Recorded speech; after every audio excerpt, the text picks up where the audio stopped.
resumen.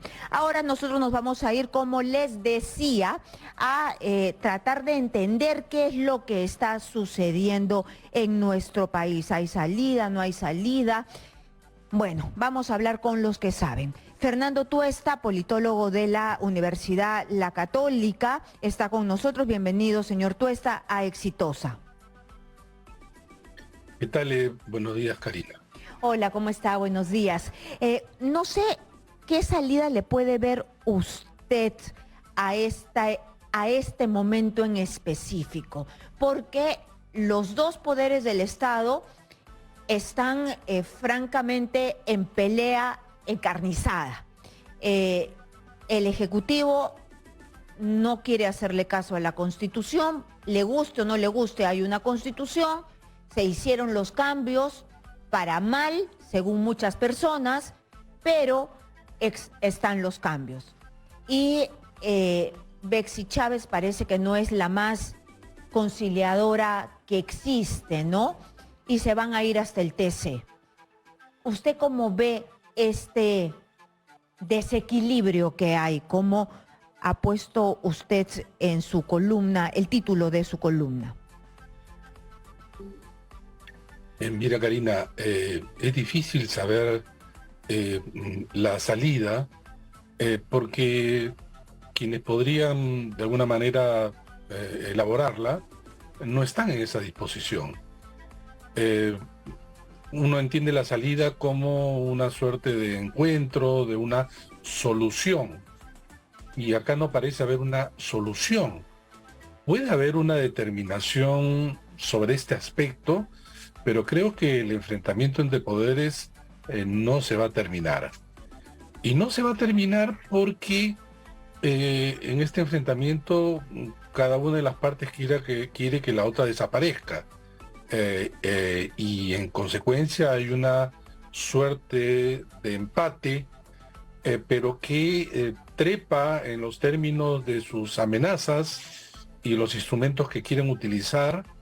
Y claro, acá el gran problema es pues que los problemas del país no están siendo los primeros en ser tratados y los primeros en ser parte de la agenda. Ustedes han cubierto ya mucho esto, pero no está de más recordar.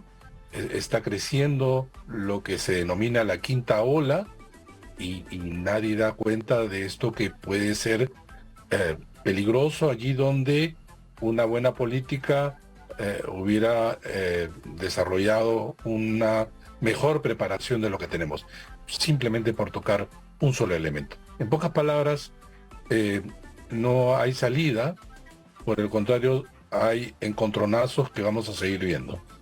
Muy bien, pero ¿qué hacemos cuando nos topamos con un gobierno? Voy a empezar por el Ejecutivo, porque sé que el Legislativo tiene sus propios problemas, pero ¿qué hacemos como ciudadanía, como Congreso también, y como Fiscalía, como Perú, cuando nos topamos con un presidente de la República y un Ejecutivo que no sabe gobernar, que ya le han dado oportunidades una y otra vez y pone a los peores cuadros? Creo que está empeñado en poner a gente que después la Contraloría dice no cubre los perfiles. Y yo no me estoy inventando nada, todo el mundo sabe porque es público. Además, el presidente dijo que era un aprendiz. Además, el presidente tiene un sinnúmero de investigaciones que no nos podemos tapar los ojos. ¿Qué se hace? ¿Qué salida tenemos? Mira, Karina, efectivamente, en el lado del Ejecutivo, ahí tenemos ya, bueno, se ha dicho ya de más, a un gobierno incompetente, a un presidente de las mismas características, al lado de eso con visos de corrupción, esta combinación es nefasta. Tenemos un gobierno que no gobierna, un gobierno que sobrevive y ha aprendido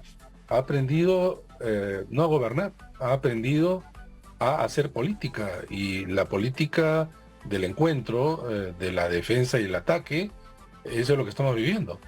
Ahora, el tema es que, claro, como ciudadanía hay una presencia, por lo menos en términos de opinión pública, pueden haber movilizaciones, los medios de comunicación ejercen un control social en el sentido de develar aquellos lados oscuros de la política, ese es su juego. En democracia, las cosas, hay que reiterarlo, son así. Uno elige y le dota de justamente poder a quien sale elegido. Esta persona, este gobierno le puede ir mal o puede hacer mal las cosas. Pero el hacer mal las cosas en sí mismo ha ocurrido y puede ocurrir. El problema acá es que la incompetencia está asociada a la corrupción.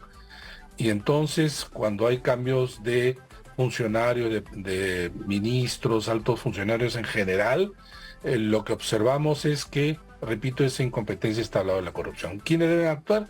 Claro, tienen que actuar el Congreso de la República, la Contraloría, la Fiscalía, pero ahí es donde viene el tema.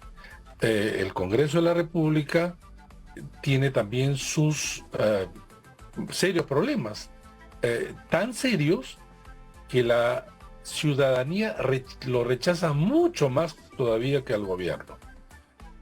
Y no le falta razón, porque el Parlamento tampoco ha legislado adecuadamente y el control político, que es la otra función, tampoco lo ha desarrollado de la forma como debiera. Y esto quiere decir que el Congreso...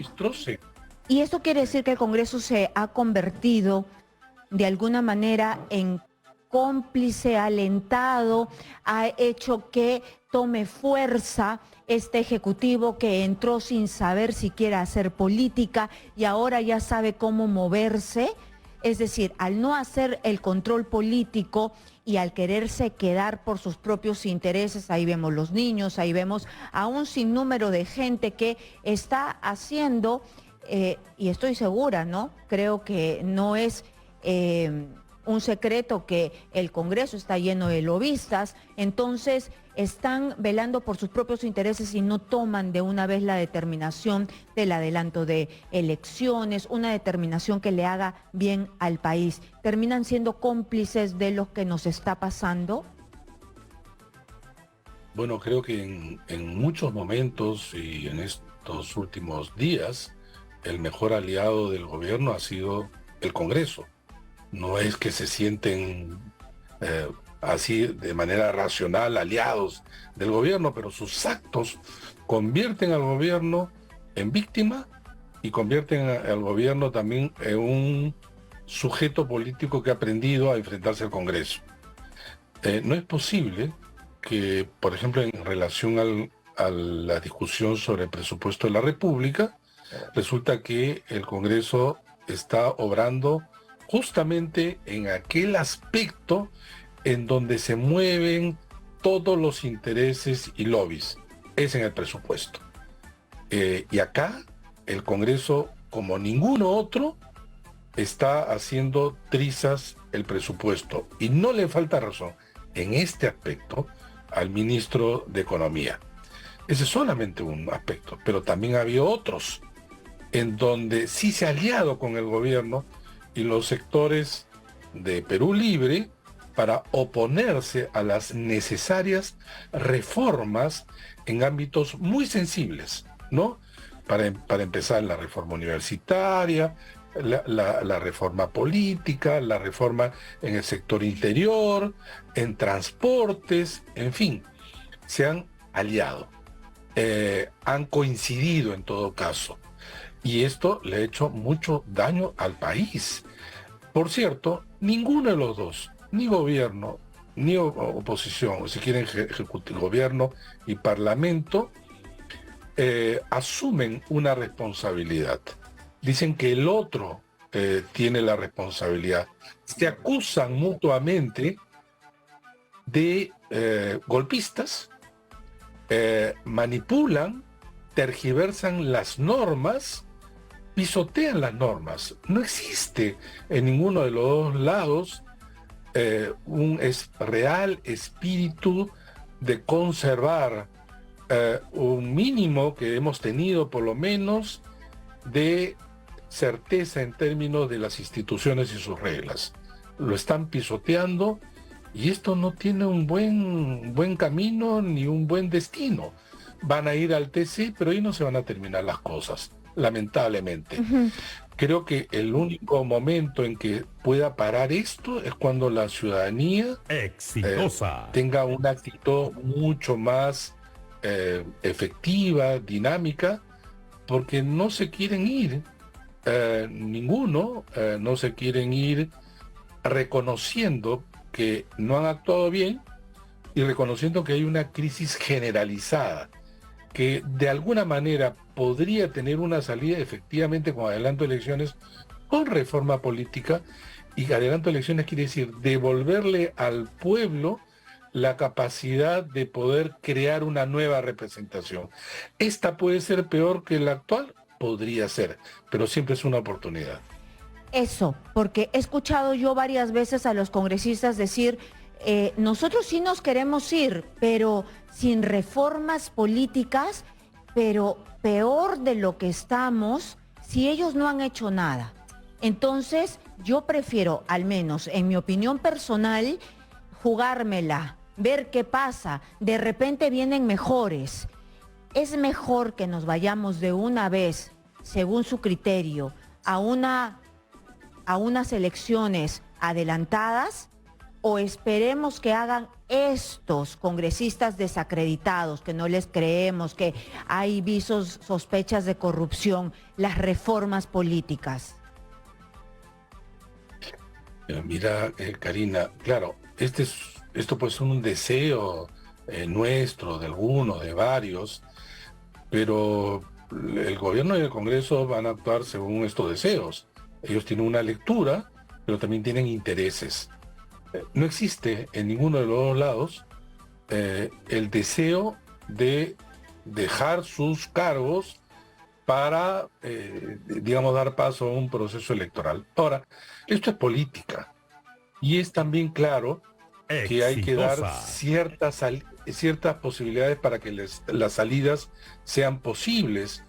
Por ejemplo, entre algunas cosas que se debe hacer un probable adelanto de elecciones son primero reformas electorales, que son la regla de juego, y posteriormente la reforma política.